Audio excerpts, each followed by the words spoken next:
ये कहानी एक छोटे से गांव की है जिसका नाम रामपुर है। यहाँ एक किसान रहता था जिसको सभी लोग कन्हैया काका के नाम से जानते थे। कन्हैया काका बहुत मेहनती था, लेकिन वह बहुत लोभी था। वह कभी किसी की मदद नहीं करता था। गांव वाले उनसे डरते थे और उन्हें कोई पसंद भी नहीं करता था। रामू की माँ बीमार थी। वह दूध लेने के लिए रामू को काका के पास भेजती है। तभी रामू काका के पास जाकर बोलता है, काका, माँ कहती है थोड़ा दूध दे दीजिए दवाई के लिए। तभी कन्हैया काका कहता है, मुफ्त में कुछ नहीं मिलता रामू, मुफ्त में चाहिए तो और कहीं से खरीदो। एक दिन गांव में एक साधु बाबा आए। वे काका के पास आके बोलते हैं, जिसका दिल साफ होगा उसे सच्चा सुख मिलेगा। ये सुनकर काका बोलता है, सुख तो पैसों में है बाबा। अगली सुबह काका को अपने खेत में एक पुराना कुआं दिखाई दिया। वो कुआं पहले वहां नहीं था। ये कुआं कहाँ से आ गया?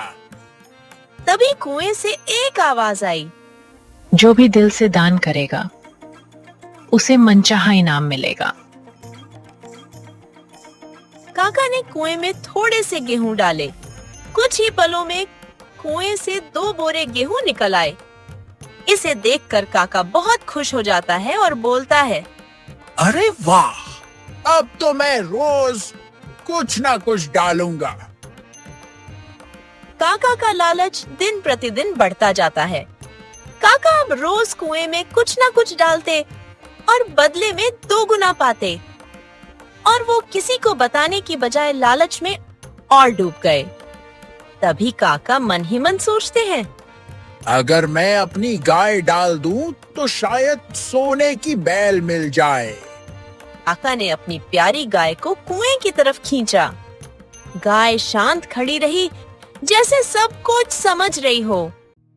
माफ करना, तुझे सोने से बदल रहा हूँ। जैसे ही उन्होंने गाय को धक्का दिया तो कुएं से एक तेज आवाज हुई और कुआं गायब हो गया। काका जमीन पर गिर पड़े। वहां न तो कुआं था और न गाय थी। तभी काका दुखी होकर कहते हैं, नहीं, मेरा कुआं, मेरी गाय सब चला गया। गांव वाले दौड़कर आए। तभी रामू की माँ कहती है, काका, ये सब आपके लालच का नतीजा है। साधु बाबा भी बोलते हैं, जहाँ लालच होता है वहाँ कृपा नहीं टिकती। काका को अपनी गलती का एहसास हुआ। उन्होंने रो रो कर माफी मांगी और अपना जीवन बदल लिया। अब वो रोज गरीबों को अनाज देते, बच्चों को दूध पिलाते थे। गांव में फिर से खुशहाली लौट आई। सब खुश थे। रामू बोलता है, अब हमारे काका सबसे अच्छे हैं। हमें इस कहानी से ये सीखने को मिलता है कि लालच बुरी बलाए, सच्चा सुख सेवा और त्याग में है। जो दूसरों की मदद करता है उसी को असली इनाम मिलता है।